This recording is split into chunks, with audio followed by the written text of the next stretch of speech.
In order to install the Adobe Illustrator CC extension for Astui, I'm first going to log into the Astui website. Once logged in, I can click on the Adobe Illustrator CC icon, and in this page I can find details of how to access the installer mechanism for the extension file types that we're going to download.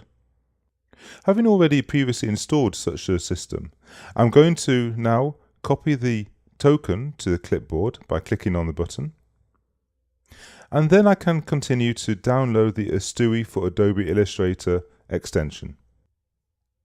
Once downloaded, I'm going to go to the download folder and I'm going to unzip the file which has been downloaded, and I can drag that .zxp Adobe extension file into the installer package. I'll then follow the instructions and you should find the extension is now installed for Adobe Illustrator.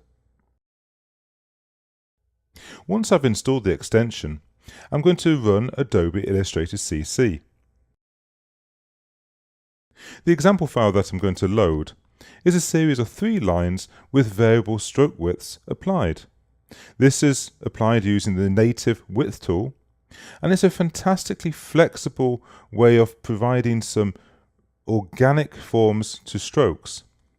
The only problem with it is that once you expand such an effect, and when you're, for example, saving it as an SVG file, it will automatically expand, is that it creates an excessive number of points. We can use one of our Astui Graphics plugins to check how many points there are, and in this case it's a total of 140 points. And we want to really reduce that down to make it humanly editable. So now with the Astui extension installed, I'm going to go to the Window menu, look at the extensions, and find Astui there.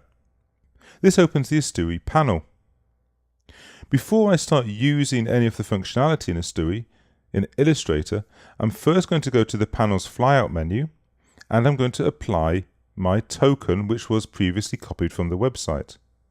Click on OK, and I can return back to the panel, and now with the artwork still selected, I'm going to click on the Smart Remove Points button. This now sends each path in sequence over to the Astui server to be optimized and cleaned. Once they have achieved that result, they get sent back to Illustrator and automatically brought back in place. The result is a series of paths with a reduced count point from 140 to 16. I can use the same approach to move points to tangencies, which is the other functionality available in the plugin. And this will add or move points to the clockwork positions on the path. So the 12 o'clock, 3 o'clock, 6 o'clock and 9 o'clock positions on the path.